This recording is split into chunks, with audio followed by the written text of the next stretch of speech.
여러분, 언제부터인가 명절이 두려워진 적 있으신가요?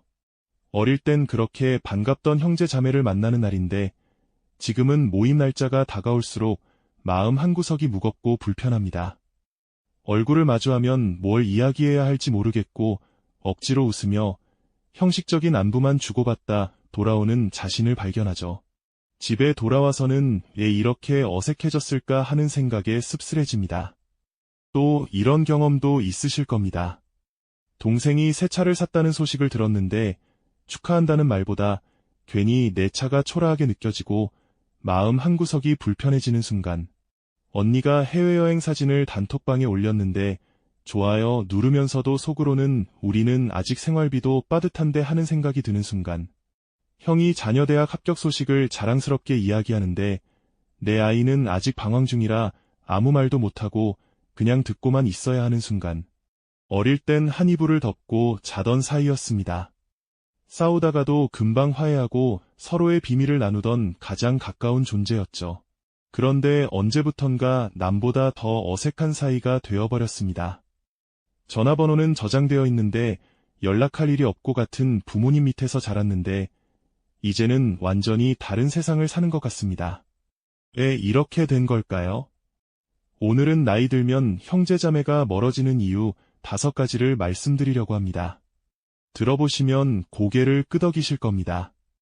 내 이야기구나 하실 겁니다. 그리고 이 시간이 끝날 무렵에는 이제 어떻게 해야 할지 조금은 답을 찾으실 수 있을 겁니다. 첫 번째 이유는 부모님이라는 울타리가 사라졌기 때문입니다. 어릴 땐 선택의 여지가 없었습니다. 같은 집에 살면서 같은 밥상에 둘러앉아 밥을 먹고 좁은 방에서 다리를 부딪히며 자랐습니다. 하루에도 몇 번씩 얼굴을 보니 싸우는 것도 일상이었고 화해하는 것도 자연스러웠습니다. 형이 내 물건을 함부로 써서 화가 나도 저녁 식탁에서 어머니가 형아, 동생 물건 좀 그냥 쓰지 마라 한마디 하시면 그걸로 끝이었습니다. 성인이 되면서 상황이 완전히 바뀝니다. 각자 직장을 다니고 결혼을 하고 가정을 꾸리면서 우선순위가 달라집니다. 더 이상 형제자매가 내 삶의 중심이 아니게 되는 거죠. 이제는 배우자가 있고 자녀가 있습니다. 퇴근하고 집에 오면 아이들 숙제를 봐줘야 하고 주말엔 가족 나들이를 가야 합니다. 형제자매와의 시간은 자연스럽게 밀려날 수밖에 없습니다. 그래도 부모님이 살아계실 때는 연결고리가 있었습니다. 어머니 생신이니까 다 같이 모이자. 아버지 칠순이니까 이번엔 식당에서 하자. 추석이니까 본가에 내려가자. 이런 명분들이 있었기에 바쁘더라도 어색하더라도 1년에 몇 번은 얼굴을 볼 수 있었습니다. 부모님 집이라는 공간이 형제자매를 묶어주는 끈이었던 겁니다. 하지만 부모님이 돌아가시고 나면 이야기가 완전히 달라집니다. 더 이상 모일 이유가 사라지는 거죠. 처음 1년은 그래도 명절엔 모이자고 약속을 합니다. 하지만 막상 모이려니까 불편합니다. 누구네 집에서 모일까 하는 것부터 시작해서 음식 준비는 누가 할까, 비용은 어떻게 나눌까 하는 현실적인 문제들이 생깁니다. 예전엔 어머니가 다 해주셨는데 이제는 그런 사람이 없습니다. 제가 아는 한 분은 이런 이야기를 해주셨어요. 어머니가 돌아가시고 첫 추석에 형제들이 모이기로 했답니다. 큰 집에서 모이기로 했는데 동생들은 음식을 좀 준비해 오라고 하더래요. 그래서 나름 신경 써서 음식을 해갔는데 큰형수가 우리가 장소 제공했으니까 음식비랑 청소비는 나눠내자고 하더랍니다. 기분이 묘했대요. 어머니가 계실 땐 이런 계산이 없었거든요. 그 뒤로 다음 명절엔 각자 알아서 지내자고 하게 됐고 지금은 몇 년째 연락도 안 한답니다. 이런 경험 하신 분들 많으실 겁니다. 부모님이라는 중심이 사라지니까 형제자매 관계도 흩어지는 거예요. 억지로 모이는 것도 피곤하고 안 모이자니 죄책감이 들고 그러다 보면 연락 자체를 끊게 됩니다. 명절이 되어도 각자 배우자 쪽 친척들과 시간을 보내거나 아예 가족끼리만 조용히 지냅니다. 결국 부모님이 돌아가신 후 5년, 10년이 지나면 형제자매는 1년에 한 번도 안 보는 사이가 되어버립니다. 슬픈 건 이게 누구의 잘못도 아니라는 겁니다. 다들 바쁘게 살고 각자 자기 가정이 우선이니까요. 하지만 부모라는 연결고리가 없으면 형제자매 관계는 특별한 노력 없이는 유지되기 어렵다는 걸 많은 분들이 나중에야 깨닫게 됩니다. 두 번째 이유는 삶의 환경과 처지가 달라졌기 때문입니다. 어릴 땐 모두가 비슷했습니다. 같은 집에서 자라고 같은 동네 학교를 다니고 용돈도 비슷하게 받았습니다. 친구들도 겹치고 관심사도 비슷했죠. 형이 게임 이야기를 하면 나도 그 게임을 알고 동생이 학교 선생님 이야기를 하면 나도 그 선생님을 아니까 대화가 자연스럽게 이어졌습니다. 성인이 되고 사회로 나가면서 조금씩 차이가 생기기 시작합니다. 한쪽은 대기업에 취직하고 한쪽은 중소기업에 다니게 됩니다. 한쪽은 안정적인 공무원이 되고 한쪽은 자영업을 시작합니다. 처음엔 그래도 서로 응원하고 잘 됐다고 축하합니다. 하지만 시간이 지나면서 경제적 차이가 점점 벌어집니다. 10년, 20년이 지나면 그 차이는 생각보다 훨씬 커집니다. 한쪽은 집을 사고 차를 바꾸고 자녀 사교육에 돈을 쓸 여유가 있는데 다른 한쪽은 월세 걱정에 생활비 아끼기에도 빠듯합니다. 이런 상황에서 만나면 대화가 편할 수 있을까요? 한쪽은 이번 휴가 때 제주도 갈까 일본 갈까 고민한다고 하는데 다른 한쪽은 올해는 휴가도 못 가고 집에서 쉴 것 같다고 합니다. 이 대화가 자연스럽게 이어질 수 있을까요? 주변에서 정말 많이 듣는 이야기가 있습니다. 50대 여성 한 분이 이렇게 말씀하시더라고요. 내 동생은 남편이 사업을 잘해서 경제적으로 여유가 있어요.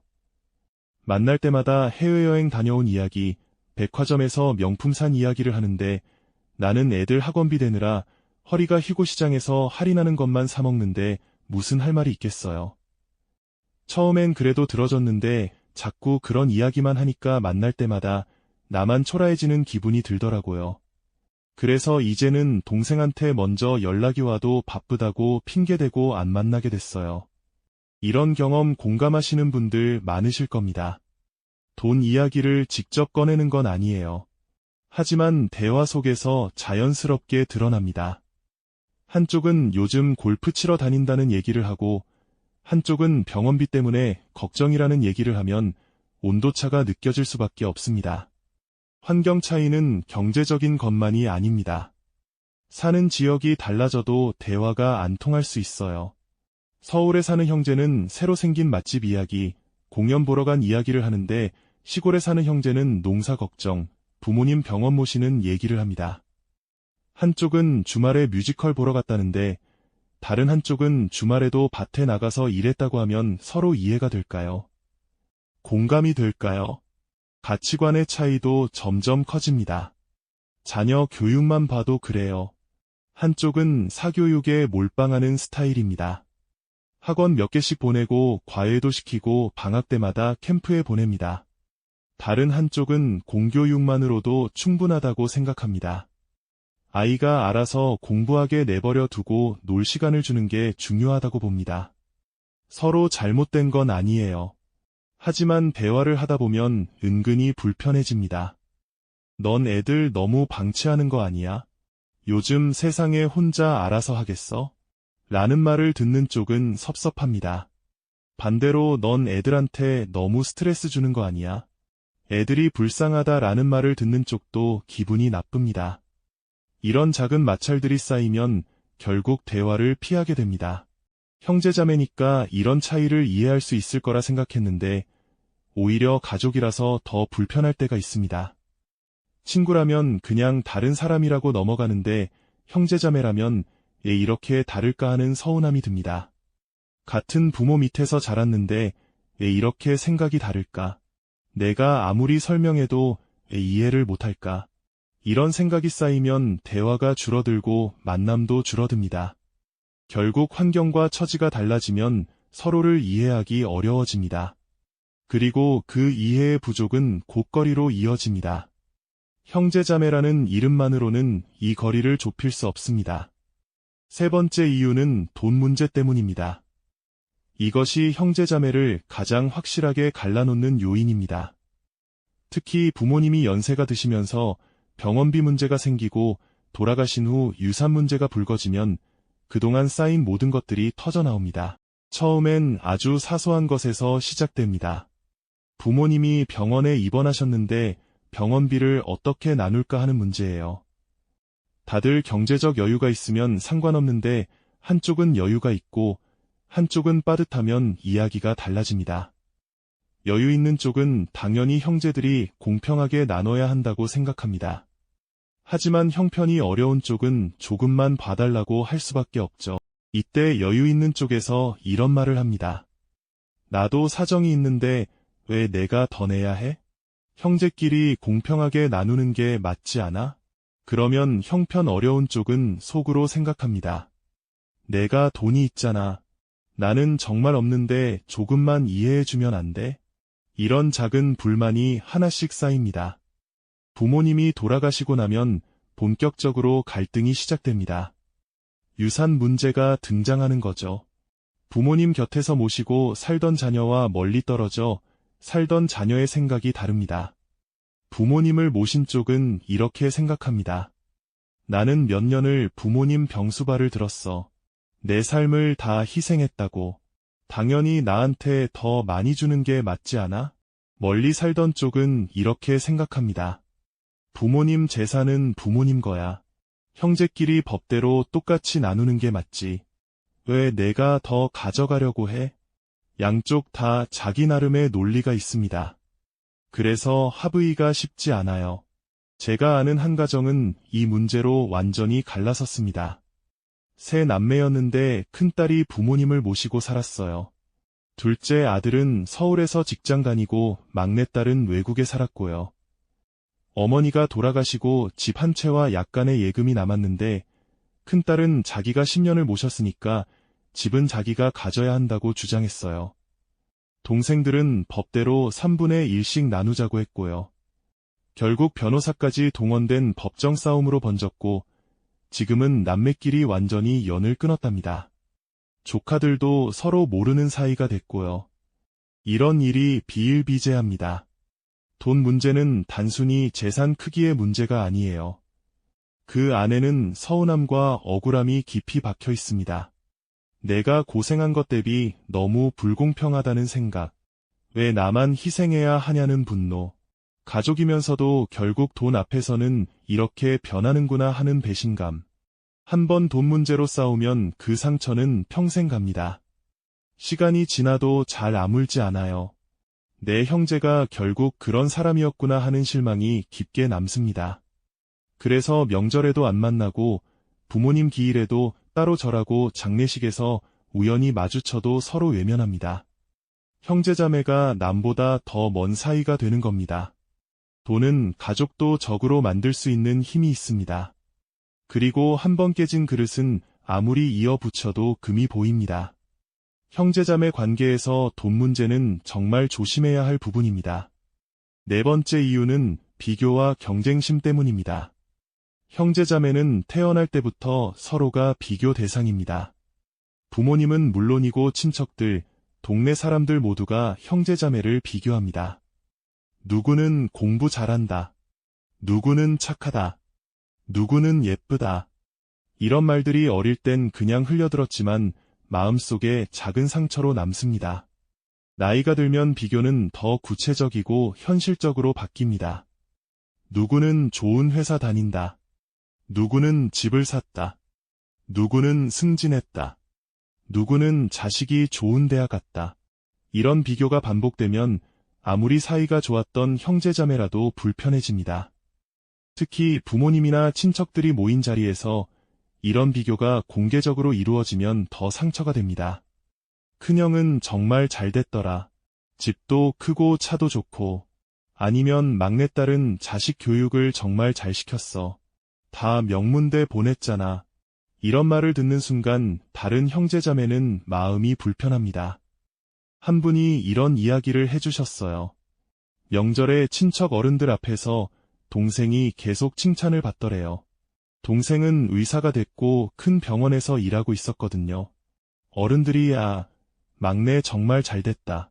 부모 복 터졌네 이러면서 계속 칭찬하는데 본인은 그냥 평범한 회사원이라 아무 말도 못하고 앉아만 있었대요.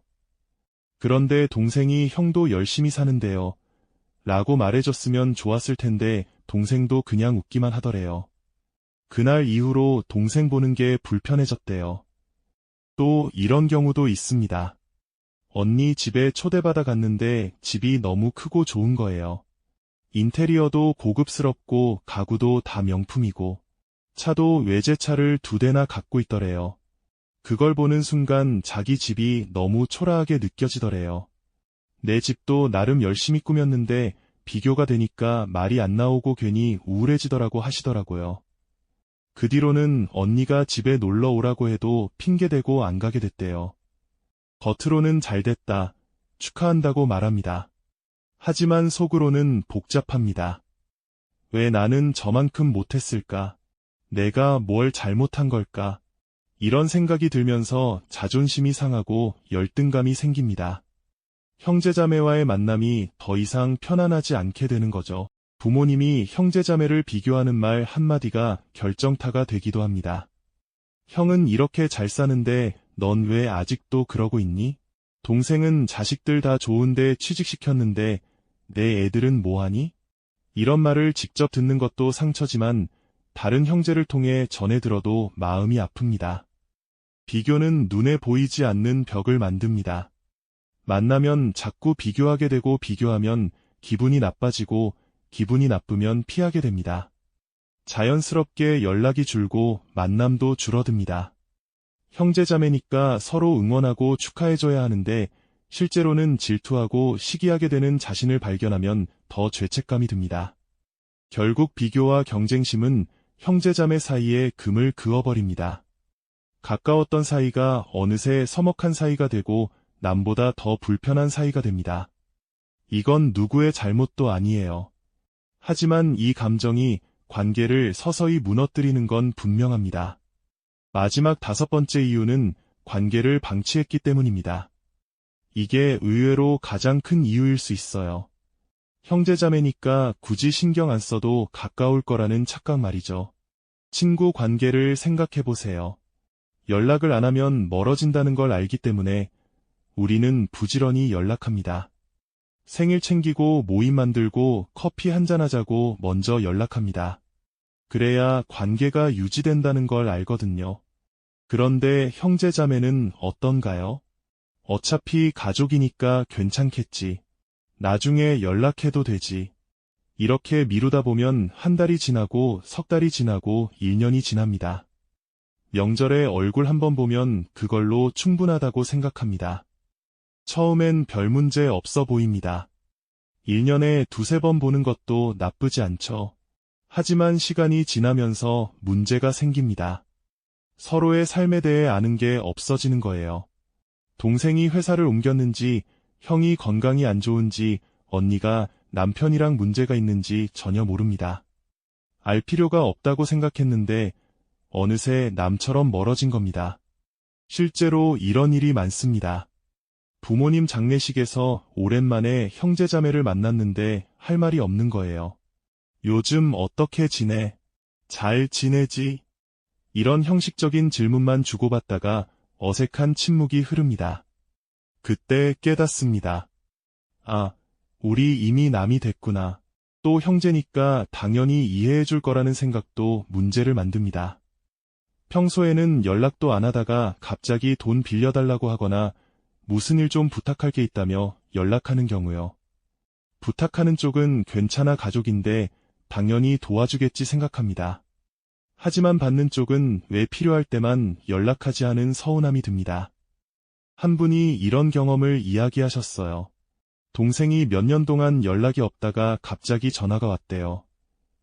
처음엔 반가워서 받았는데 동생이 하는 말이 형, 나 지금 급한 일이 있어서 그러는데 돈 좀 빌려줄 수 있어? 였대요. 돈이 문제가 아니라 평소에는 안부 한번 안 묻다가 필요할 때만 찾는 게 서운하더래요. 그래도 동생이니까 빌려줬는데 그 뒤로도 연락이 없대요. 갚았는지 안 갚았는지조차 모르겠고 그냥 서먹해져서 이제는 전화도 안 받게 됐대요. 형제자매 관계도 결국 사람 사이의 관계입니다. 연락하지 않으면 멀어지고 만나지 않으면 낯설어집니다. 노력하지 않으면 끊어집니다. 가족은 아무것도 안 해도 이어진다는 건 환상입니다. 오히려 가족일수록 더 조심해야 합니다. 친구에게는 예의를 지키는데 형제자매에게는 함부로 대하는 경우가 많거든요. 괜찮아 가족인데 하면서 무례하게 굴거나 당연하게 여기거나 소홀히 합니다. 그런 것들이 쌓이면 관계는 돌이킬 수 없게 됩니다. 형제자매니까 언제든 다시 가까워질 수 있겠지 생각하다가 나중에 후회하는 경우가 많습니다. 막상 다시 가까워지려고 해도 이미 너무 멀어져서 어떻게 다가가야 할지 모르겠고 어색해서 연락조차 하기 힘듭니다. 결국 관계를 방치한 대가는 관계의 단절입니다. 형제자매라는 이름만으로는 관계가 유지되지 않습니다. 노력이 필요합니다. 관심이 필요합니다. 연락이 필요합니다.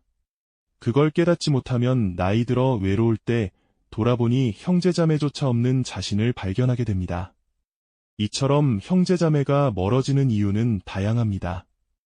부모님이라는 연결고리가 사라지고 환경과 처지가 달라지고 돈 문제로 갈등을 겪고 비교와 경쟁심에 시달리고 관계를 방치하면서 조금씩 멀어집니다. 하지만 여기서 우리가 가져야 할 태도가 있습니다. 형제자매와 멀어졌다고 해서 그게 꼭 나쁜 것만은 아니라는 거예요. 때로는 거리를 두는 게 서로에게 건강할 수 있습니다. 억지로 가까운 척하면서 스트레스 받는 것보다 적당한 거리를 유지하는 게 나을 때도 있거든요. 중요한 건 내가 상처받지 않는 것입니다. 형제자매가 나를 무시하거나 비교하거나 섭섭하게 대해도 내 마음이 흔들리지 않으면 됩니다. 내가 단단하면 상대가 어떻게 하든 덜 아픕니다.